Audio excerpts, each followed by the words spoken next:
పరిశుద్ధుడవైన మా ప్రియ పరలోకపు తండ్రి, మీ ఘనమైన శ్రేష్టమైన నామానికి వందనాలు చెల్లిస్తూ ఉన్నాము. నీ మహాప్రేమను బట్టి, నీ ఉన్నతమైన కృపను బట్టి మరొకసారి నీ మందిర ఆవరణంలో సంఘముగా మేమందరము కూడా కూడి ప్రార్థించటానికి ఇటు చక్కటి సహవాసాన్ని మీరు మాకు అనుగ్రహించారు. అందును బట్టి మీకు వందనాలు చెల్లిస్తున్నాము తండ్రి. ఈ యొక్క ఉదయకాలం మీ సన్నిధి మాతో ఉంచి మాతో మీరు మాట్లాడమని ప్రార్థిస్తూ ఉన్నాం. నీ మాటల ద్వారా మమ్మలను బలపరచండి. అపోస్తుల కార్యముల గ్రంథములో నుండి పౌలు గారి ప్రయాణాలలో 3వ ప్రయాణాన్ని గురించి మేము మాట్లాడుకుంటున్నాం.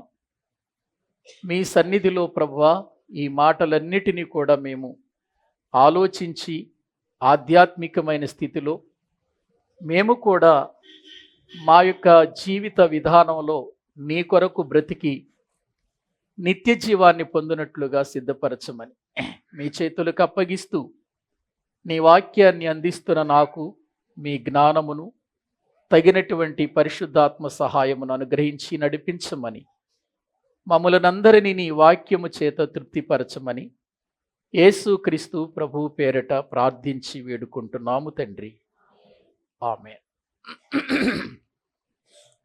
మంచిది. ప్రభునందు ప్రియులారా, దైవ గ్రంథములో నుండి మనం అపోస్తుడైన పౌలు గారి 3వ మిషనరీ ప్రయాణంలో, సువార్త ప్రయాణంలో మనమున్నాం. ఎందుకంటే అపోస్తుల కార్యముల గ్రంథాన్ని మనము ధ్యానం చేస్తూ ఉన్నప్పుడు ఈ అపోస్తుల కార్యముల గ్రంథం సంఘానికి, సంఘములో జీవించవలసినటువంటి క్రైస్తవ జీవితానికి కావలసిన ఎన్నో విషయాలు ఇందులో వ్రాయబడినట్లుగా మనం చూస్తూ ఉన్నాం. అపోస్తుడైన పౌలు గారు ఎఫెసు పట్టణంలో ఉన్నాడు. ఎఫెసు పట్టణంలో దేవుని సువార్తను చేశాడు. ఎన్నో అద్భుతాలు చేశాడు. ఎన్నో ఆశ్చర్య కార్యాలు అక్కడ జరిగాయి. పౌలు గారు అలా జరిగించటం, దయ్యాలు కూడా పౌలు గారెవరో నాకు తెలుసు, యేసుక్రీస్తు వారెవరో నాకు తెలుసు అని ఒప్పుకోవటం, ఇటువంటి కార్యాలన్నీ చూసినప్పుడు అక్కడ ఉన్నటువంటి అర్చకులు, మాంత్రిక విద్య నేర్చుకునేవారు సైతం వారి పుస్తకాలన్నిటినీ కూడా తీసుకొని వచ్చి కాల్చివేసి ప్రభు వైపుకు తిరిగినట్లుగా దైవ గ్రంథంలో గత వారములో మనము చూచాం ప్రియులారా. ఇప్పుడు పౌలు గారు మరి మాసిదోనియా, అకయ ప్రాంతాల గుండా అతడు యెరూషలేమునకు వెళ్ళాలని ఉద్దేశించాడు ఎఫెసు నుంచి. అక్కడికి వెళ్ళిన తర్వాత రోమాను కూడా దర్శించాలి అనేటువంటి ఒక ఉద్దేశం కలిగి ఉన్నాడు. అటువంటి పరిస్థితులలో తనకు పరిచర్య చేస్తున్నటువంటి తిమోతి, ఎరస్తు అనేటువంటి 2 యవనస్తులను ముందుగా మాసిదోనియాకు పంపించినట్లుగా మనం చూస్తూ ఉన్నాం.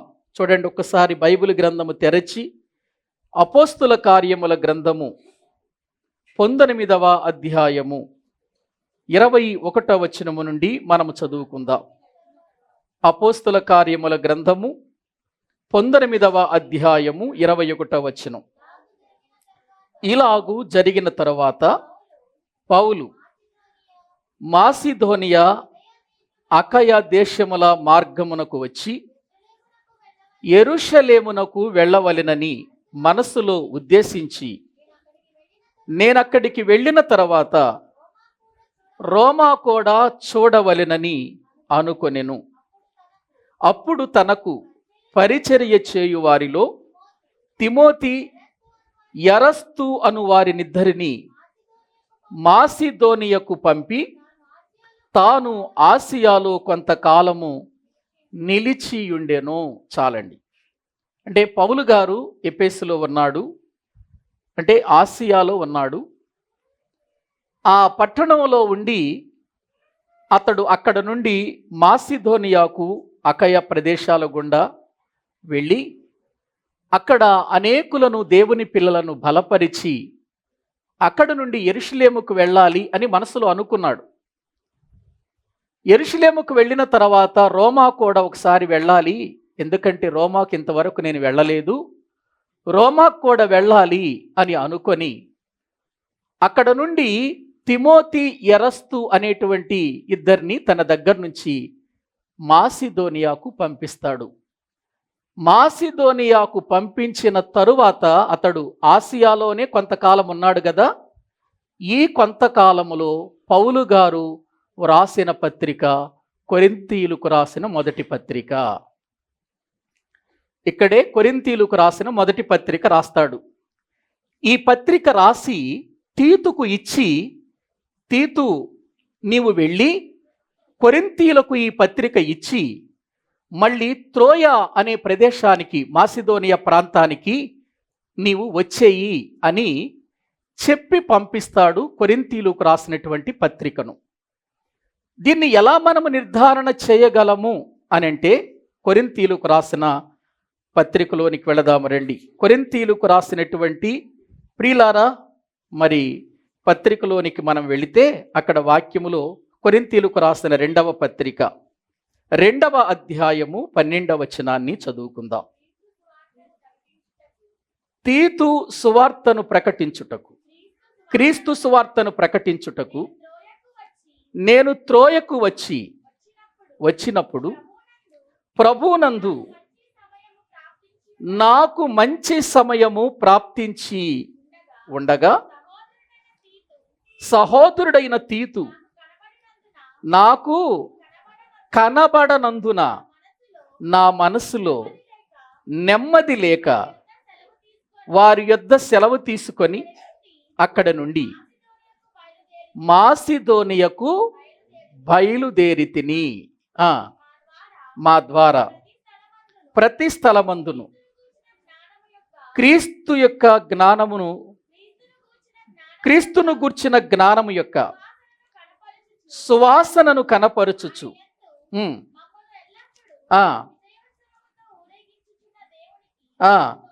చాలండి. వాక్య భాగములో మనము చూచినట్లయితే తీతును ఇప్పుడు పత్రిక ఇచ్చి కొరింథీ ప్రాంతానికి పంపించాడు. ఎక్కడ? ఆసియాలో ఉండగా. తిమోతి ఎరస్తుని ఎక్కడికి పంపించాడు? మాసిదోనియా అనే ప్రదేశాలకు పంపించాడు.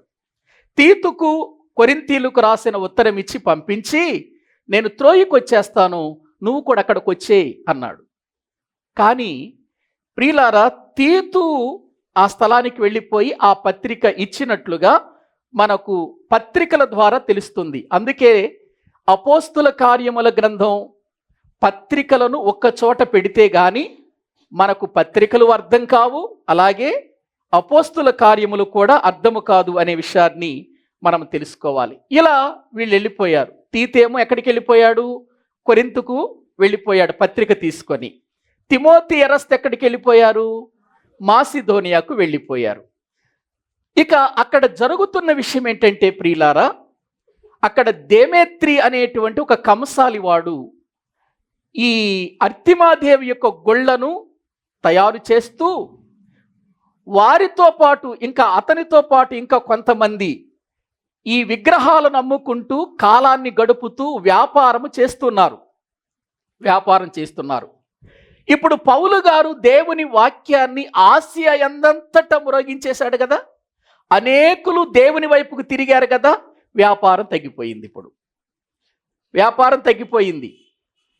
అర్తిమాదేవి గుళ్ళను కొనటం తగ్గిపోయింది. వ్యాపారం తగ్గిపోయేసరికి వీళ్ళకి లాభం ఏమైపోయింది? తక్కువైపోయింది.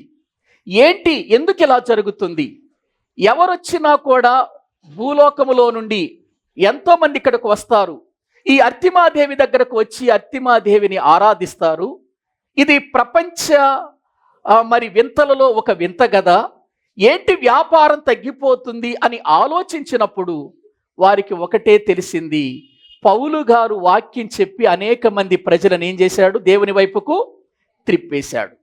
వెంటనే ఈ కంసాలివాడు దేమేత్రి అనేటువంటి వాడు మిగిలిన వారందరినీ పోగు చేసి, మీరందరూ కూడా రండి, ఇదిగో మనము మరి ఇంతవరకు వ్యాపారము చేస్తున్నప్పుడు మన వ్యాపారములో ఎప్పుడూ తక్కువ లేదు. మనము అర్తిమాదేవి గుళ్ళను బహు విపరీతంగా అమ్మాం, కానీ ఇప్పుడు ఆ వ్యాపారము తగ్గిపోయింది. దీనికి కారణం ఏంటంటే పౌలు అనేటువంటి వాడు ఒకడు ఈ ప్రదేశంలోనికి వచ్చాడు. వచ్చి చేతులతో చేయబడిన దేవతలు దేవుళ్ళు కాదని, మీరు వాటిని ఆరాధించవద్దని చెప్పి ప్రజలందరినీ కూడా తన వైపుకు త్రిప్పేసుకుంటున్నాడు. అందువలన మన వ్యాపారం తగ్గిపోయింది. మీరందరూ కూడా రండి, మనందరము కూడా ఇప్పుడు ధర్నా చేద్దాం అన్నట్టుగా అందరినీ పిలిపించాడండి. అల్లరి రేగిపోయింది అక్కడ. చూడండి, వాక్యములు మనము చూద్దామండి. 24వ వచనం నుండి చదువుకుందాం. 24వ వచనం నుండి చదువుకుందాం. ఎలాగనగా దేమేత్రియను ఒక కంసాలి అర్తిమాదేవికి వెండి గుండ్లను చేయించుట వలన ఆ పనివారికి మిగుల లాభము కలుగజేయుచుండెను. అతడు వారిని అట్టి పని చేయు ఇతరులను గుంపు కూర్చి, అయ్యలారా, ఈ పని వలన మనకు జీవనము బహు బాగుగా జరుగుచున్నదని మీకు తెలియను. అయితే చేతులతో చేయబడినవి దేవతలు కావని ఈ పౌలు చెప్పి ఎఫెసులో మాత్రము కాదు, దాదాపు ఆసియా యందంతటా బహు జనమును ఒప్పించి త్రిప్పియున్న సంగతి మీరు చూచియు వినియు ఉన్నారు. మరియు ఈ మన వృత్తి యందు లక్ష్యము తప్పిపోవటయే గాక మహాదేవి అయిన అర్తిమాదేవి యొక్క గుడి కూడా తృణీకరింపబడి ఆసియా యందంతటను భూలోకమందును పూజింపబడుచున్న ఈమె యొక్క గొప్పతనము తొలగిపోవునని భయము తోచుచున్నదని వారితో చెప్పెను. వారు విని రౌద్రముతో నిండిన వారై ఎఫెసీల అర్తిమాదేవి మహాదేవి అని కేకలు వేసిరి. పట్టణము బహు గలిబిలిగా ఉండిపోయింది. పట్టణం ఏమైపోయిందండి? ఎఫెసు పట్టణం గలిబిలైపోయింది. ఎందుకు ఎఫెసు పట్టణం గలిబిలైపోయింది అనంటే, ఒక ప్రక్క చూస్తే పౌలు గారు చేస్తున్న సువార్త, మరో ప్రక్క చూస్తే ఆనాటి దినాలలో ప్రపంచములో వింతైనటువంటి ఒక దేవత. ఎవరు? ఎఫెసు పట్టణములో ఉన్న అర్తిమాదేవి దేవత. ప్రియులారా, వాళ్ళు ఆ దేవత యొక్క గుళ్ళను తయారు చేసి అమ్ముకోవటం వలన వారి జీవనం గడుస్తుంది. ఇప్పుడు జీవనం తగ్గిపోయింది. ఇప్పుడు ఈ దేమేత్రి అనేటువంటి వ్యక్తి రండి అని అందరినీ పోగు చేసి లేనిపోయిన కళ్ళబొల్లి మాటలు చెప్పేశాడు. ఏమని? చేతులతో చేయబడినవి దేవతలు కావని ఇతడు ప్రకటిస్తున్నాడు అని ప్రియులారు చెప్పాడు. ఎక్కడని చెప్పాడండి పౌలు గారు ఆ మాట? పౌలు గారు ఎప్పుడైనా ఆ మాట చెప్పాడా? ఎక్కడని చెప్పాడా? యేసుక్రీస్తునే గూర్చి చెప్పాడా? లేకపోతే మీరు చేతులతో చేయబడిన దేవతలు దేవుళ్ళు కాదు, దేవతలు కావని ఎక్కడైనా చెప్పాడండి? చెప్పలేదండి. దీన్ని బట్టి ఒక ప్రక్క వీళ్ళు ప్రభువుని నమ్మిన వారు, మరో ప్రక్క ప్రియులార కంసాలులు వ్యాపారం చేస్తున్న వాళ్ళు. పట్టణమంతా గలిబిలైపోయింది. వాళ్ళేమో అర్తిమాదేవి మహాదేవి అని కేకలు వేస్తున్నారు. పట్టణం గలిబిలైపోయింది ప్రియులార. ఇటువంటి పరిస్థితులలో అక్కడ ఒక నాటకశాల ఉంది, కళాక్షేత్రం ఉంది ఎఫెసు పట్టణంలో. ఆ యొక్క నాటకశాలలోనికి ప్రియులార ఇక్కడ పౌలు గారితో ఉన్నటువంటి గాయు అనేటువంటి వ్యక్తి, అక్కడ అరిస్తర్కు అనేటువంటి వ్యక్తిని పట్టుకొని నాటకశాలలో జ్వరబడిపోయారు. ప్రియులారా, ఇక పౌలు గారు కూడా ఆ సభ దగ్గరికి, ఎందుకంటే ప్రజలంతా పట్టణమంతా పోగైపోయింది కదా, కేకలు వేస్తున్నారు. ఇప్పుడు పౌలు గారు అక్కడికి వెళితే ఏం ప్రమాదం జరుగుతుందో తెలియదు. అప్పుడు వెంటనే ఈ విషయం ఆసియాలో ఉన్న పెద్దలందరికీ తెలిసిందండి, అధికారులకు తెలిసింది. వెంటనే పౌలు గారికి కబురు పెట్టారు. అయ్యా పౌలు, నువ్వు మాత్రం ఆ నాటకశాలలోనికి వెళ్ళొద్దు, ఆ ప్రజల మధ్యకు నువ్వు వెళ్ళొద్దు, వెళితే చాలా ప్రమాదం జరుగుతుంది, నువ్వు అక్కడికి వెళ్ళొద్దు. ఇప్పుడు అక్కడ అల్లరి ఎక్కువైపోయింది, గోల ఎక్కువైపోయింది, అక్కడ ప్రజల పరిస్థితి బాగుండలేదు అని వెంటనే ప్రియులారా ఇదిగో పౌలు గారిని అక్కడికి వెళ్లకుండా పెద్దల యొక్క కబుర్ల ద్వారా అతన్ని ఆపివేసినట్లుగా దైవ గ్రంథంలో మనము చూస్తుంటున్నాం. అంటే ఇప్పుడు పౌలు గారితో తిమోతి ఉన్నాడు, ఎరస్తు ప్రియులర ఉన్నాడు, తర్వాత తీతు ఉన్నాడు, గాయు ఉన్నాడు, అరిస్తర్కు, వీళ్ళందరూ ఉన్నారు. కాకపోతే వీళ్ళని పంపించేశాడు అనుకోండి. ప్రియులారా, అంతకుముందు ఆయనతో కూడా కలిసి వీళ్ళందరూ ఉన్నట్లుగా దైవ గ్రంథంలో మనం చూస్తున్నాం. ఇలా అల్లరి లేగుతుందండి. ఈలోపు యూదుడైన అలెగ్జాంద్రు అనే ఒక వ్యక్తిని ముందుకు నెట్టారు. నువ్వు మాట్లాడవయ్యా అని. అలెగ్జాంద్రు అనేటువంటి ఒక వ్యక్తి, నువ్వు మాట్లాడు, పౌలు గారు ఎట్టు లేడు, ఇక్కడ చూస్తే గలిబిలవుతుంది, నువ్వు మాట్లాడమని నెట్టేశారు. అతడు కనుసైగ చేసి మాట్లాడటానికి అక్కడ నిలబడగానే వాళ్ళందరికీ అర్థమైంది ఇతడు యూదుడు అని. అప్పుడు వెంటనే వాళ్ళు 2 గంటల సేపు ధర్నా చేశారు. అర్తిమాదేవి మహాదేవి, అర్తిమాదేవి మహాదేవి, 2 గంటలు ధర్నా చేశారు. చూడండి అక్కడ వాక్యంలో మనము చూస్తే 32వ వచనం. ఆ సభ గలిబిలిగా ఉండెను కనుక కొందరు అలాగున కేకలు వేసిరి. తామెందు నిమిత్తము కూడికొనిరో చాలా మందికి తెలియలేదు. అప్పుడు యూదులు అలెగ్జాంద్రును ముందుకు త్రోయగా కొందరు సమూహములో నుండి అతనిని ఎదుటికి తెచ్చిరి. అలెగ్జాంద్రు సైగ చేసి జనులతో సమాధానము చెప్పుకొనవలెనని ఉండెను. అయితే అతడు యూదుడని వారు తెలిసికొనినప్పుడు అందరూ ఏకశబ్దముతో 2 గంటల సేపు ఎఫెసీల అర్తిమాదేవి మహాదేవి అని కేకలు వేస్తున్నారు. ఎన్ని గంటలు? 2 గంటలు ధర్నా చేశారు. ఆ పట్టణం అంతా దేనికి ధర్నా చేశారు? ఏమండి, దేనికి ధర్నా చేశారు? అర్తిమాదేవి యొక్క గుళ్ళ వ్యాపారము తగ్గిపోయింది, జీవనం తగ్గిపోయింది అని. ఇదిగో వీళ్ళు లేనిపోయిన కళ్ళబొల్లి మాటలు చెప్పి జనాన్ని పోగు చేసి, ప్రియులారా, పౌలు గారిని ఎలాగైనా అక్కడ ఉంచకూడదని, ఆయన ఉంచితే ఆసియా మొత్తం ఇక అర్తిమాదేవిని ఎవరు ఆరాధించరు, అందరూ కూడా ఎవరి వైపుకి తిరిగిపోతారు? దేవుని వైపుకి తిరిగిపోతారు అని అనుకున్నారు. అనుకొని అక్కడ గలిబిలి చేయటం ప్రారంభించారు. అంతే కదండి, ఎక్కడైనా మంచి జరుగుతుంటే, సువార్త జరుగుతుంటే అనేకులు ప్రభు నమ్ముతారేమోనని, విశ్వాసం ఉంచుతారేమోనని అక్కడ ప్రజలు ఏం చేస్తూ ఉంటారు? అక్కడ గలిబిలి చేస్తారు. అంతే, వాళ్ళు చేయాల్సింది ఏమి ఉండదు, గలిబిలి చేయటానికే ప్రయత్నం చేస్తారు. ఇప్పుడు అదే జరుగుతుంది కదా. ఎక్కడ సువార్త ప్రకటించటానికి వెళ్ళినా, కరపత్రాలు పంచుతున్నా ఎవడో ఒకడు రావటం, ఈ యొక్క దేమేత్రి లాంటి వాడు అక్కడ ఏం చేయటం? గలిబిలి చేయటం, ప్రజలందరినీ పోగు చేయటం, మత సంబంధమైనటువంటి కల్లోలాలు సృష్టించటం జరుగుతుంది. ప్రియులారా, ఇది అపోస్తలుడైన పౌలు కాలంలోనే జరిగిందండి, గ్రహించాలి. ప్రియులారా, అక్కడ ఆ విధమైనటువంటి రీతిలో గలిబిలి జరుగుతుంటే ఈ వార్త ఆ పట్టణంలో ఉన్న కరణం గారికి తెలిసింది. పూర్వపు దినాల్లో కరణాలని ఉండేవాళ్ళు. ఏవండి, ఇప్పుడు వారికి తెలియదేమో కరణాలంటే. ప్రియులారా, ఊరిలో కరణం అనే వాళ్ళు ఉన్నారు. ఏది వచ్చినా, ఏ సమస్య వచ్చినా, ఏ గొడవ వచ్చినా ఎక్కడికి వెళ్ళేవాళ్ళు? కరణం గారి దగ్గరికే వెళ్ళేవారు. ప్రియులారా, ఇప్పుడు కరణం గారికి ఈ విషయం తెలిసింది. ఆయన అక్కడికి వచ్చేసాడు. అక్కడికి వచ్చి ఆ సభను ఎలాగూ ఆపాలి, ఎందుకంటే ప్రజలందరూ కేకలేస్తున్నారు, అర్తిమాదేవి మహాదేవి, ఎఫెసీల అర్తిమాదేవి మహాదేవి అని కేకలేస్తున్నారు. ప్రియులారా, అందరూ కూడా అదే కేకలతో ఉండిపోయారు. గలిబిలి. ఒక ప్రక్క దేవుని సువార్త ప్రకటిస్తున్న దేవుని బిడ్డలు, మరొక ప్రక్క చూస్తే నాటకశాలలో ప్రియులారా తీసుకుని వెళ్ళినటువంటి గాయు ఎరస్తు, ఇదంతా చూస్తుంటే గలిబిలి అయిపోయింది ఆ ప్రదేశం అంతా. ఎఫెసీ పట్టణం, ఆసియా ప్రదేశం అంతా గలిబిలైపోయింది. అప్పుడు వెంటనే కరణం గారు వచ్చి ప్రజలందరినీ నెమ్మదిపరచటానికి అన్నాడు, ఇదిగో మీరు ఎందుకు అలా అల్లరి చేస్తున్నారు? ఎఫెసీల దేవి మహాదేవి అన్న సంగతి ఎరుగని వాడెవడు? అందరికీ తెలుసు కదా. ఆమె ఎవరి మూర్తిమత్వం? ద్యుపతి యొక్క మూర్తిమత్వం కదా, పాలకురాలు కదా ఆమె తెలియనటువంటి వాళ్ళు ఎవరున్నారు? మీరెందుకు అలా చేస్తున్నారు? మరి ఇక్కడికి మీరు తీసుకొచ్చినటువంటి వీళ్ళు మన దేవతలను తిట్టలేదు, ఎవరు కూడా మన దేవతలను దూషించలేదు అని ఆయన సముదాయించడానికి ప్రయత్నం చేస్తున్నాడు. చూడండి అక్కడ ఆయన వచ్చి వాక్య భాగములు 35వ వచనం. అంతటా కరణము సమూహమును సముదాయించి, ఎఫెసీలారా, ఎఫెసీల పట్టణము అర్తిమా మహాదేవికిని ద్యుపతి యొద్ద నుండి పడిన మూర్తికిని పాలకురాలయ్యున్నదని తెలియని వాడెవడు?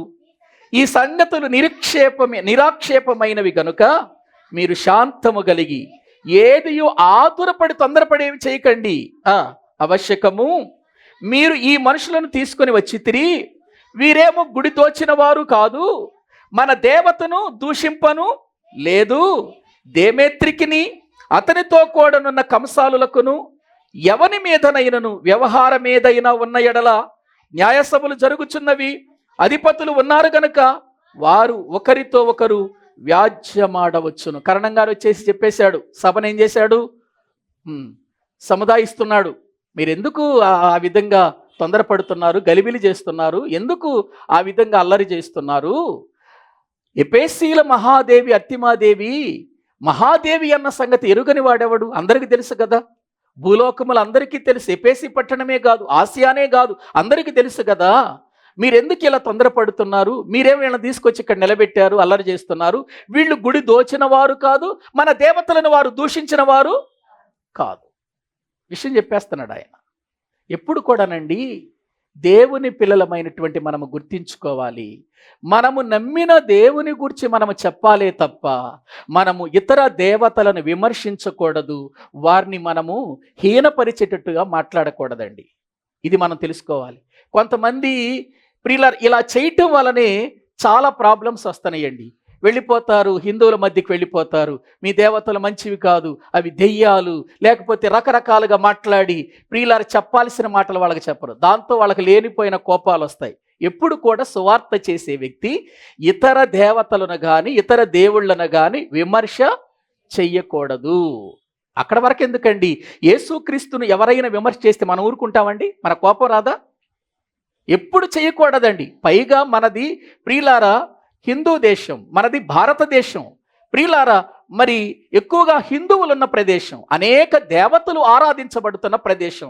ఎప్పుడు కూడా మనము ఇతర దేవతలను ప్రియులారా ఆరాధించకూడదని చెప్పకూడదు, మనం వారిని విమర్శ చేయకూడదు. మనము క్రీస్తు ప్రేమను మాత్రమే ప్రకటించాలి, క్రీస్తు సంగతులే చెప్పాలి, మనం క్రీస్తు విషయాలే చెప్పాలి. అపోస్తులు అలా బోధించారు. ప్రియులారా ఆ విధంగా ప్రజలను ప్రభు వైపుకు నడిపించారు. మనకు వేరే వాళ్ళ సంగతులు ఎందుకండి? మన దేవుని సంగతి, మనము నమ్మినవాడు, లోక రక్షకుడు యేసుక్రీస్తుని గురించి మనం చెప్పాలి. అదే మన జీవితంలో చేయాలి. అదే కరణం గారు ఇక్కడ మాట్లాడుతున్నాడు. ఇదిగో మీరు వీళ్ళని ఇక్కడ నిలబెట్టారు, ఈ విషయంలో వాళ్ళు గుళ్ళను దోచుకోలేదు, మన గుళ్ళను దోచుకోలేదు, మన దేవతలను కూడా ఏం చేయలేదు, వాళ్ళు దూషించలేదు కదా, మీరు ఎందుకు తొందరపడుతున్నారు? మీరు తొందరపడకండి అని కరణం గారు వచ్చి ప్రియులారా అక్కడ అల్లరంతటిని కూడా ఏం చేశాడంటే అణిచివేశాడు. అల్లరి ఆగిపోయింది, సభంతా కూడా అయిపోయింది, ముగించబడినట్లుగా మనం చూస్తున్నాం.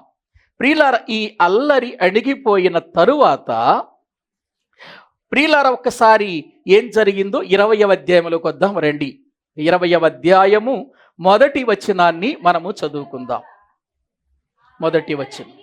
ఆ ఎల్లరి అణిగిన తరువాత పౌలు శిష్యులను తన యొద్దకు పిలువనంపించి హెచ్చరించిన మీదట వారి యొద్ద సెలవు పుచ్చుకొని మాసిదోనియాకు వెళ్ళుటకు బయలుదేరెను. అంటే ఇప్పుడు పౌలు గారికి అల్లరి అయిపోయిన తర్వాత ఎక్కడికి వెళ్ళిపోతున్నాడు? మాసిదోనియాకు వెళ్ళిపోతున్నాడు. అంతకుముందు మాసిదోనియాకి ఎవరిని పంపించాడు? తిమోతి ఎరస్తును ముందుగా పంపించాడు. మీరు ముందు వెళ్ళండి, కొంచెం టైం ఉంది, నేను ఇక్కడ టైం తీసుకుని వస్తానని వాళ్ళ ముందు పంపించాడు. ఇక్కడ జరగవలసినదంతా కూడా చక్కగా జరిగించేశాడు. ఇప్పుడు ఆ అల్లరంతా అయిపోయిన తర్వాత, సభ ముగించబడిన తర్వాత అప్పుడు అతడు బయలుదేరి ఎక్కడికి వచ్చేస్తున్నాడు? మాసిదోనియాకు వెళ్ళుటకు బయలుదేరాడు అని వాక్యంలో చూస్తున్నాం. చదవండి 2వ వచనం. ఆ ప్రదేశముల యందు సంచరించి, అంటే మాసిదోనియాలో ఉన్న ప్రదేశముల యందు సంచరించి పెక్కు మాటలతో వారిని హెచ్చరించి ప్రియులారా గ్రీసునకు వచ్చెను అని దైవ గ్రంథంలో మనము చూస్తున్నాం. ఇక్కడ ఒక విషయాన్ని చెప్పి నేను ముందుకు వెళతాను. ఇప్పుడు పౌలు గారు ఎక్కడికి వచ్చేసాడు? ఏవండి, మాసిదోనియాకు వచ్చేసాడు. ప్రియులారా మాసిదోనియాకు వచ్చేసాడు. ఈ మాసిదోనియాకు వచ్చిన తర్వాత పౌలు గారు తీతును పంపించాడు కదా, పత్రిక ఇచ్చి పంపించాడు కదండి. పంపించినటువంటి పౌలు గారు ఇప్పుడు తీతు రాక కోసం ఎదురు చూడాలి. ఈయన ఎదురు చూస్తున్నాడు. ఎందుకు ఎదురు చూస్తున్నాడు అనంటే, ఆనాటి దినాలలో ప్రయాణము అనేటువంటిది చాలా కష్టతరమైన ప్రయాణం అండి. ఎంత కష్టతరమైన ప్రయాణం అంటే, మనకులాగా మంచి రహదారులు లేవు, మనకులాగా మంచి వెహికల్స్ లేవు. ఒక పట్టణం నుంచి మరొక పట్టణానికి వెళ్ళాలంటే చాలా ప్రయాసపడి వెళ్ళాలి, అడవుల మధ్యలో గుండా వెళ్ళాలి, కీకారణ్యాల్లో గుండా వెళ్ళాలి, కొండల మధ్య గుండా వెళ్ళాలి, అనేక రకాలైనటువంటి లోయలు దాటుకుంటూ వెళ్ళాలి. మధ్యలో క్రూర మృగాలు దాడి చేయొచ్చు, దొంగలు దాడి చేయొచ్చు, ప్రియులను చంపేసే అవకాశం కూడా ఉందండి. అందుకే వీళ్ళు ప్రయాణాలు చేస్తున్నప్పుడు చాలా భయపడుతున్నట్లుగా దైవ గ్రంథంలో మనము చూస్తుంటున్నాం. ఇప్పుడు ప్రియులారా, పౌలు గారు మాసిదోనియాకు వచ్చాడు. అక్కడ చాలా మందిని ఏం చేశాడు చెప్పండి? దేవుని మాటలు చెప్పి హెచ్చరికలు చేసి వారిని బలపరిచాడు. అక్కడి నుంచి ఎక్కడికి వచ్చేసాడు? అతడు గ్రీసునకు వచ్చేసినట్లుగా మనము చూస్తుంటున్నామండి. ఈ గ్రీసునకు వచ్చినప్పుడు అక్కడ జరిగినటువంటి కొన్ని సంఘటనలు అక్కడ వ్రాయబడ్డాయి. చూద్దాం 4వ వచనం. పుర్రు కుమారుడును బెరయా పట్టణస్థుడైన సోపత్రును, తెస్సలోనికలలో ఉన్న అరిస్తర్కును, సెకుందును, దెర్బే పట్టణస్థుడైన గాయియును, తిమోతియును, ఆసియా దేశస్థులైన తుకికు, త్రోఫీమును అతని. ఎంతమంది ఉన్నారండి ఈ 3వ ప్రయాణంలో? మీరు జ్ఞాపకం చేసుకోవాలి. మొదటిసారి చెప్పాను నేను. 3వ ప్రయాణంలో ఎంతమంది బృందం వెళుతున్నారో చూడండి. ఎంతమంది అటు ఎవరెవరున్నారు అక్కడ? ఇటు చూస్తే ప్రియులారా, మనము చదువుకున్నటువంటి భాగంలో ఎరస్తు కనబడుతున్నాడు, ఇటు చూస్తే గాయి కనబడుతున్నాడు, అరిస్తర్కు కనబడుతున్నాడు. ఇక్కడ చూస్తే ఎవరెవరున్నారు ఇక్కడ వాక్యంలో? బెరయా పట్టణస్థుడైన, బెరయాపట్నం నుంచి ఒక వ్యక్తి వచ్చాడు. ఆయన ఎవరు? సోపత్రు అని. తెస్సలోనికలలో ఉన్నటువంటి అరిస్తర్కు, తర్వాత సెకుందును, దెర్బే పట్టణస్థుడైన గాయి, తిమోతి ఉన్నాడు ఆల్రెడీ. వీళ్ళంతా కూడా మనము పౌలు గారితో ఉన్నట్టుగా చూస్తున్నాం. ఆసియా దేశస్థులైన తుకికు, త్రోఫీము కూడా అతనితో ఉన్నట్లుగా మనం చూస్తున్నాం. వీరేం చేశారంటే ముందుగా త్రోయికి వెళ్ళిపోయి పౌలు గారి రాక కోసం ఎదురు చూస్తున్నారు. వీళ్ళందరూ కూడా ఎక్కడికి? త్రోయికి వెళ్ళిపోయారు వీళ్ళు. ఎక్కడి నుంచి? మాసిదోనియా నుంచి ఎక్కడికి వెళ్ళిపోయారు వీళ్ళు? త్రోయకు వెళ్ళిపోయి వారి కొరకు కనిపెడుతున్నట్లుగా మనము చూస్తుంటున్నాం. 6వ వచనములో త్రోయలో మా కొరకు కనిపెట్టుకొని ఉండిరేనుందా అంటే ఇప్పుడు లోకా గారు కూడా చేరాడు. లోక అపోస్తుల కార్యముల గ్రంథం రాసింది ఎవరు? లూకా గారు. కాబట్టి ఇప్పుడు మేము మా కొరకు అని అంటున్నాడంటే ఇప్పుడు లూకా గారు కూడా వీళ్ళతో ఉన్నట్లుగా మనకు అర్థమవుతుంది. ప్రియులారా, ఇప్పుడు వీళ్ళు ముందుగా త్రోయకు వెళ్ళినట్లుగా మనం చూస్తున్నాం. ఇక ఆ తర్వాత పౌలు గారు ఆ స్థలానికి వస్తాడు. 6వ వచనం చూడండి. పులియని రొట్టెల దినములైన తర్వాత మేము ఓడ ఎక్కి ఫిలిప్పి విడిచి 5 దినములలో త్రోయకు వచ్చి అచ్చట వారి యొద్ద 7 దినములు ప్రియులారా అక్కడ వారు గడిపారు అని వాక్యంలో మనము చూస్తుంటున్నాం. ఇప్పుడు త్రోయకు వచ్చారండి. త్రోయకు రాగానే ఎవరు రావాలనుకున్నాడు పౌలు గారు? తీతు రావాలి. ఎందుకు? నువ్వు అక్కడికి వచ్చేయమని చెప్పాడు కదా. ప్రియులారా, తీతు రాలేదండి. చాలా బాధపడిపోతున్నాడు. మనకు ఈ విషయాలు ఎక్కడ తెలుస్తాయి అని అంటే వాక్యములో చూద్దాము రండి. కొరింథీయులకు రాసిన 2వ పత్రిక దేవుని వాక్యములో 7వ అధ్యాయము 5వ వచనం చదవండి. ప్రియులార, వాక్య భాగములో కొరింథీయులకు రాసిన 2వ పత్రిక 7వ అధ్యాయము 5వ వచనం.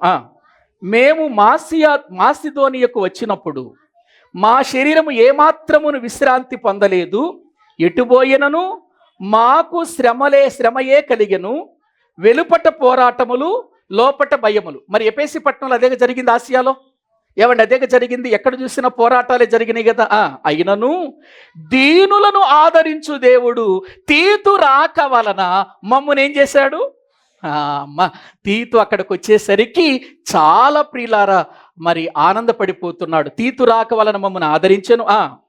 తీతు రాక వలన మాత్రమే కాకుండా అతడు మీ అత్యాభిలాషను, మీ అంగలార్పును, నా విషయమై మీకు కలిగిన అత్యాశక్తిని మాకు తెలుపుచు తాను మీ విషయమై పొందిన ఆదరణ వలన కూడా మమ్మల్ని ఆదరించిన గనుక నేను మరి ఎక్కువగా సంతోషించి తిని, నేను రాసిన పత్రిక వలన, చూడండి, నేను రాసిన పత్రిక వలన అంటే ముందు పత్రిక పంపించాడు కదా తీతు గారితో, మేము రాసిన పత్రిక వలన మిమ్మును దుఃఖ పెట్టినందున విచారపడను, నాకు విచారము కలిగినను ఆ పత్రిక మిమ్మును స్వల్పకాలం మట్టుకే దుఃఖ పెట్టినని తెలుసుకొని ఉన్నాను. ఎవరి వలన తెలుసుకున్నాడు?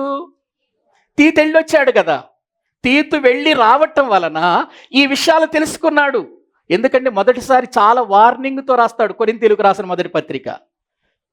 అంతా మీరు చూడండి, కొరింథీయులను అంతా కూడా మొదటి పత్రిక అంతా కూడా వార్నింగ్తో రాస్తాడు. బెత్తముతో రావాలన్నా మీ దగ్గరికి, ఏంటి మీరు ఎలా పడితే అలా జీవిస్తున్నారు, ఒకడేమో నేను పౌలు వాడిని అంటున్నాడు, ఒకడు అపోల్లో వాడిని అంటున్నాడు, ఒకడు కేఫా వాడిని అంటాడు, ఇలా మీరు భేదాలు పెట్టుకుని ఉన్నారేంటి, మీరు ఎందుకు ఇలా చేస్తున్నారు, మీలో ఒకడు తన తల్లి భార్యను తన యొక్క తండ్రి భార్యను ఉంచుకున్నాడట, ఇటువంటి వాడిని కూడా మీరు ఉంచుకొని ఎందుకు మీరు సంఘంలో ఉంచుతున్నారు అని చాలా విషయాలు వార్నింగ్తో రాస్తాడు మొదటి పత్రిక.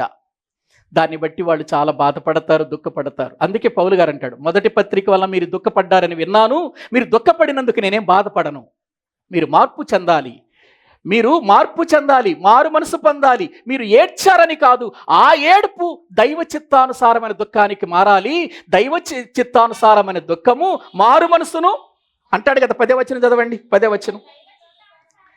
దైవ చిత్తానుసారమైన దుఃఖము రక్షణార్థమైన మారు మనసును కలుగు చేయను. ప్రియులారా, ఈ ప్రాంతంలో ఇక్కడికి వచ్చిన తర్వాత తీతు తిరిగి వచ్చినప్పుడు ఆ సంగతులన్నీ చెప్పిన తర్వాత 2వ పత్రిక రాస్తాడు. కొరింథీయులకు రాసిన 2వ పత్రిక రాస్తాడు. ప్రియులారా, మనము ఆ విషయాలు ఇప్పుడు 7వ అధ్యాయములో మనము చదువుకున్నాం.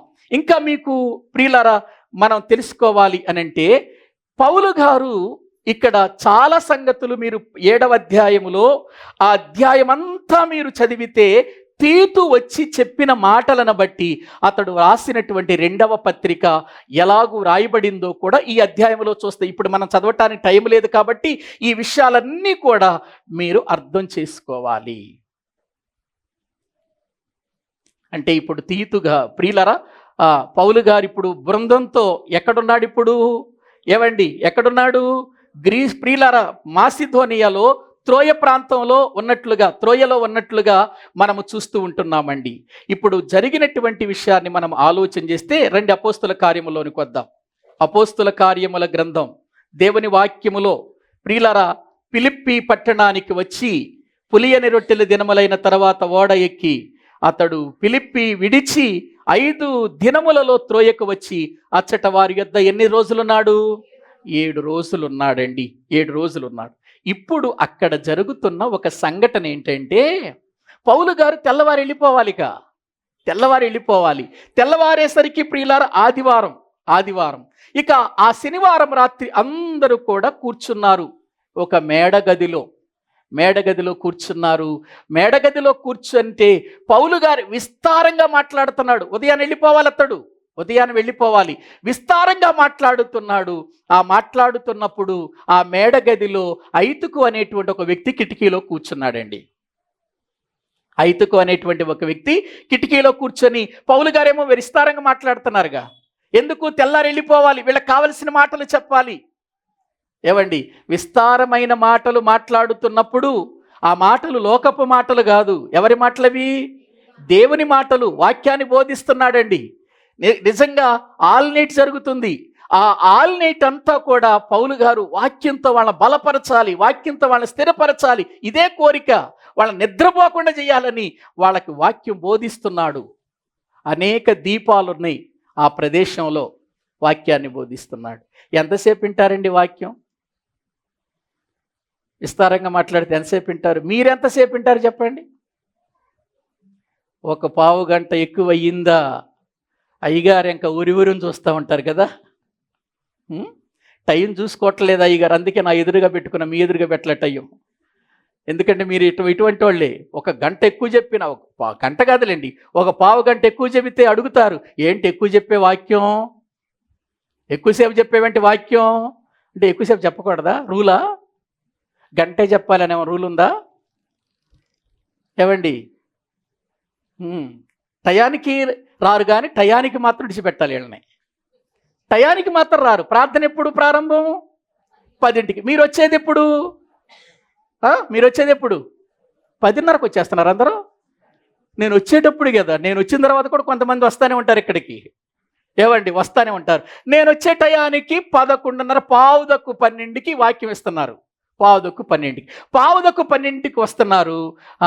12:30 దాటితే ఒకళ్ళ ముఖాలు ఒకళ్ళు చూసుకోవటం, పాస్టర్ గారి ముఖం ఇంకా చూడటం. ఏంటి 12:30 అయిపోయింది, ఏం మైండ్ లేదా అయ్యగారికి? చూస్తున్నాడా లేదా టైం ఇంకా? ఏమండి, ఒక చర్చిలో ఇట్లాగే వాక్యం చెబుతున్నా, వెనకాల కూర్చున్న ఒక పెద్ద ఆయన చెయ్యి ఎట్టెత్తుతున్నాడు నాకు అర్థం కావట్లా. వాళ్ళ సంగతి నాకేం తెలుసు. వెంటనే వాక్యం అంతా అయిపోయిన తర్వాత పాస్టర్ గారిని అడిగా.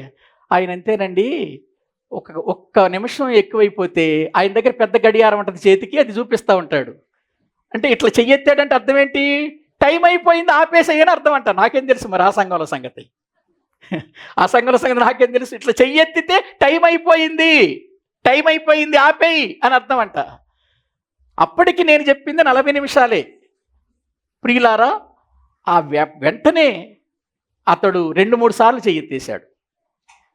గ్రహించారు? ఇటువంటి వాళ్ళు ఉంటారండి.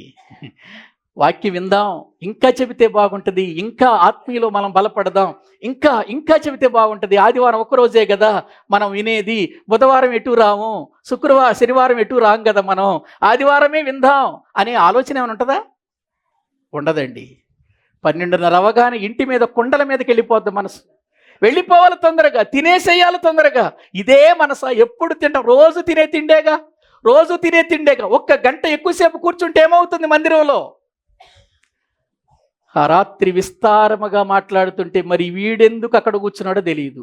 ఈ ఐతుకు ఎక్కడ కూర్చున్నాడు? ఎవరన్నా కిటికీలో కూర్చుంటారా? ఏమండి, కిటికీలో కూర్చుంటారండి ఎవరన్నా? పైగా నిద్రపోయేవాడు కిటికీలో కూర్చుంటాడా? ఇప్పుడు పెద్ద డిస్టర్బెన్స్ అయిపోయింది అక్కడ. ఏంటంటే వాడు కునుగుతూ నిద్రాభారం వల్ల జోగి 3వ అంతస్తు నుంచి కింద పడిపోయాడు, చచ్చిపోయాడు. ఇప్పుడు గలిబిలి ఎట్లా ఉంటుంది చెప్పండి. ఇక ఇప్పటికే పాప అక్కడ గలిబిలితో వచ్చాడు. ఎవరు? పౌలు గారు. అక్కడ గలిబిలి. సంఘంలో కూడా ఏమైపోయింది ఇప్పుడు? గలిబిలి. ఈ పౌలు గారు రాకపోతే, ఈ పౌలు గారు ఆల్రెడీ ప్రేయర్ పెట్టాలా, ఈయన పెట్టకపోతే ఇదిగో ఐతుకు చచ్చిపోయేవాడు కాదు కదా. ఇదిగో ఇప్పుడు చూడు ఎంత గలిబిలి తీసుకొచ్చేసాడు ఈ పట్టణానికి. ప్రియులారా, ఒకటే గోల. ఏవండి, అది జరిగితే వాడు పైనుంచి కింద పడితే మందిరంలో ఒకళ్ళని ఉంటారా? గుళ్ళో రోడ్డు మీద ఇద్దరు పోట్లాడుకుంటుంటేనే మనోళ్ళంతా మనసు అక్కడే ఉంటుంది. ఈ రోడ్డు మీద వాళ్ళు ఏదో గొడవ ఆడుకుంటారు, ఏదో గొడవ ఆడుకుంటారు, వాళ్ళు గొడవ ఆడుకుంటారు, వాళ్ళ దారిని వాళ్ళు వెళ్ళిపోతారు. వీళ్ళు పరిగెత్తుకుంటూ వెళ్తారు ఏదో తీర్పరలాగా అక్కడికి. ఎందుకు? మనకెందుకు అవి? గొడవ జరిగితే చాలు, పెద్ద మాట వింటే ప్రియులారా చాలు, ఏదో గొడవ జరిగిపోతుంది. అది మనకు తెలియాలి. ఎందుకు? మనకెందుకు తెలియాలి? మన ఊరంతా చాటాలి కదా. ఏదో పెద్ద వీళ్ళకి సింపతి వచ్చేసినట్టు, వీళ్ళకి ఏదో బహుమానాలు వచ్చేసినట్టు. ఏవండి, మన ఇంట్లో జరగవు గొడవలు? ఇతరుల గొడవలంటే మనం ప్రియులరు ముందుంటాం. ఆ గొడవల్ని తీసుకెళ్ళిపోయి అక్కడ జరిగింది ఒకటైతే వీళ్ళు చెప్పేది అబ్బో చెప్పటానికి వీల్లేదు. ప్రియులారా, అటువంటి చోట కాదు మనం ఉండాల్సింది. వాక్యం దగ్గర ఉండాలి, మనం దేవుని మాటల దగ్గర ఉండాలి. అది మనకు లాభం. ఈ ఐతు క్రింద పడిపోయాడు, చనిపోయాడు, పౌలు గారు వెళ్ళిపోయాడు. మీరేం చింతించకండి, మీరేమి గలిబిలి పడాల్సిన అవసరం లేదు అని వెంటనే ఆ వ్యక్తిని లేపినట్లుగా మనం చూస్తున్నాం. చూడండి ఒక్కసారి బైబిల్ గ్రంథంలో ప్రియులారా 10వ వచనం చదువుకుందాం. అంతటా పౌలు క్రిందకు వెళ్ళి అతని మీద పడి కౌగలించుకొని, మీరు తొందరపడకుడి, అతని ప్రాణం అతనిలోనున్నదని వారితో చెప్పెను. అతడు మరలా పైకి వచ్చి రొట్టె విరిచి పుచ్చుకొని తెల్లవారు వరకు విస్తారముగా సంభాషించి బయలుదేరా. ఏంటండి ఈ అద్భుతం! వాడు క్రింద పడిపోయాడు, చచ్చిపోయాడు, పౌలు గారి కిందకి వెళ్ళిపోయాడు. మీరేం తొందరపడకండి, వాడేం పర్వాలేదు, బాగానే ఉన్నాడు అన్నాడు. వాడిని కూడా తీసుకొచ్చాడు, పైన కూర్చోబెట్టాడు. మళ్ళీ వచ్చి వాళ్ళు వాక్యం వింటున్నారు. చూడండి ఎంత మంచి సంఘమో, ఎంత చక్కగా వింటున్నారండి. ఇప్పుడు గొడవ జరిగిపోయింది, అంత అయిపోయింది కదా. అయిపోయిన తర్వాత మళ్ళీ వచ్చి ప్రసంగం చేస్తున్నాడంటే ఈయన విస్తారంగా. అక్కడ చూడండి, అక్కడ వాక్యంలో విస్తారముగా ఏం చేస్తున్నాడు? తెల్లవారు వరకు ప్రియులార మాట్లాడుతున్నాడు. దేవుని వాక్యాన్ని వారికి చెప్పిన తర్వాత ప్రియులార రొట్టె విరిచి తీసుకొని ప్రియులార వారు బ్రతికిన చిన్నవారిని తీసుకొని వచ్చినప్పుడు వారికి విశేషమైన ఆదరణ కలిగింది. ఎంత వాక్యము వింటామో మన జీవితాలకు, మన కుటుంబాలకు అంత ఆదరణ కలుగుతుంది అనే విషయాన్ని మనం గుర్తు చేసుకోవాలి ప్రియులారా. ఇది ఎక్కడ జరుగుతున్న విషయం? త్రోయలో జరుగుతున్నటువంటి విషయం ప్రియులారా. విస్తారమైనటువంటి దేవుని వాక్యం, అద్భుతమైన ఎందుకంటే పౌలు గారు వెళ్ళిపోతే మళ్ళీ తిరిగి రారు. ఆ వాక్యం వినాలి, ఆ వాక్యం వినాలి. ఏం జరిగినా, సంఘటన ఏ విధమైన పరిస్థితిలో ఉన్నా, ప్రతికూలత ఎంత ఉన్నా కూడా వాళ్ళు వాక్యం వినటానికి ఎంత ఆతురపడుతున్నారో చూడండి ప్రియులారా, ఎంత ఆకలితో ఉన్నారో చూడండి ప్రియులారా. తెల్లవారు వరకు నిద్రపోకుండా వాక్యం విన్నారంటే నిజంగా ఎంత గొప్ప సంఘం అని చెప్పాలి మనం. ఏవండి, మన కాలనీటి పెడితే ఆల్నైట్ పెడతాం, చూస్తాను నెలకు సంవత్సరంకి ఒకసారి పెడతాం. ఆఖరి రోజు 31st నైటు నేను వచ్చేసరికి ఒక్కొక్కళ్ళ ముఖాలు ఎంతెంత ఉంటాయి. ఎందుకు? ఏవండి, నిద్రపోతూ లెగుస్తూ, నిద్రపోతూ లెగుస్తూ, నిద్రపోతూ లెగుస్తూ ఉంటే ముఖాలు అట్టగే వాస్తాయి మరి. అంతే. పూర్తిగా నిద్రపోయిన వాడి ముఖం ఆ ప్రియులార వాయిది. కానీ పోతూ లేస్తూ, నిద్రపోతూ లేస్తూ, ప్రియులర సరైన నిద్ర లేనప్పుడు మొహం ప్రియులర దెయ్యపు ముఖాలు అయిపోతాయి అందరికీ చూడటానికే ఆశ ప్రియులారా. అందుకే నేను వచ్చేసి ఎక్కువ చెప్పనిక ప్రియులర ముగించేసేస్తాను. అందుకే మీ ముఖాలు చూసే అర్థమైపోద్ది నాకు. కానీ వీళ్ళు ఆల్ నైట్ అంతా వాక్యం విన్నారండి, వాక్యం విన్నారు. మనం వ్యర్థమైన స్థలాల్లో, వ్యర్థమైనటువంటి ఫోన్ల దగ్గర గంటల గంటల తరబడి చూసినా మనకు ఏం కాదు. కానీ ప్రార్థన దగ్గర మాత్రం 1 గంట ఎక్కువయ్యిందంటే, 1 అరగంట ఎక్కువయ్యిందంటే, 1 పావు గంట ఎక్కువైపోయిందంటే చాలా ప్రియులార మనం ఇక వాక్యం వినే మనసు ఉండదు. ఇప్పటికే లేదు, మీకు అయిపోయింది. ప్రియులార గమనించండి, పౌలు గారు ఆనాటి దినాలలో సంఘాలను దర్శించటంలో, ప్రార్థించటంలో, ప్రకటించటంలో ఎన్ని రీతులుగా అవమానాలు, ఎన్ని రీతులుగా దెబ్బలు, గలిబిలులు. ప్రియులార వెలుపట పోరాటాలే, లోపట పోరాటాలే, భయాలే. ప్రియులార ఈ విధమైనటువంటి రీతిలో పరిచర్యను ఆపకుండా ప్రియులార వెళుతూ ఉన్నాడు.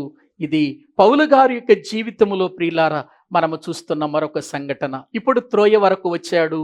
త్రోయ తర్వాత ఎలా వెళుతున్నాడో తర్వాత వారములు మనం చెప్పుకుందాం ప్రియులారా. గమనించండి, ఎఫెసు పట్టణంలో జరిగిన అల్లరి, అక్కడ జరిగిన సువార్త, అల్లరి జరిగిన ఆసియా ఎందంతటా కూడా ఏమి ప్రియులారా అక్కడ మ్రోగింది అనంటే వాక్యం మ్రోగింది. ఆసియా అంతా కూడా దేవుని వైపుకు దరిదాపు తిరిగినట్లుగా మనం చూస్తూ ఉన్నాం. ప్రియులారా, ఈ దినమన దేవుని మాటలు వింటున్న మన జీవితాల్లో మనము దేవుని పనిలో ఉన్నప్పుడు, దేవుని పరిచర్యలో ఉన్నప్పుడు, దేవుని కొరకు బ్రతుకుతున్నప్పుడు సాతానుడు ఎన్నో గలిబిలలు తీసుకొస్తాడు. అయినా కూడా మనం ఏం కాకూడదు, భయపడకూడదండి. ధైర్యంగా మనం ముందుకెళ్ళాలండి. ఎన్ని గలిబిలలు తీసుకొచ్చినా మనము దేవుని చేత ఏర్పాటు చేయబడి పరిచర్యలో ముందుకు వెళుతున్నప్పుడు ఎక్కడ ఆగకుండా ఆ పని కొనసాగాలి. ప్రియులారా, ఇటువంటి విధానములో మనము వెళ్ళినప్పుడే దేవుని యొక్క చిత్తాన్ని మనము నెరవేర్చిన వారం అవుతాం. దేవుడు సంతోషిస్తాడు, దేవుడు ఆనందిస్తాడు, మనల్ని బట్టి ఆయన మహిమపరచబడతాడు. కాబట్టి ఏదో వచ్చాం వెళ్ళిపోయామన్నట్లుగా కాదు, కానీ ఈ భూమి మీద మనము దేవునిలో కొనసాగుతున్నప్పుడు మన ప్రతి పనిని బట్టి పరలోకమందున్న దేవునికి ఏమి రావాలి? మహిమ రావాలి. అలా బ్రతకటానికి ఇష్టపడదాం. తలలు వంచండి, ప్రార్థన చేసుకుందాం. ప్రియులారా, అందరూ కూడా తలలు వంచినట్లయితే ప్రభు సన్నిధిలో మనం ప్రార్థన చేసుకుందాం.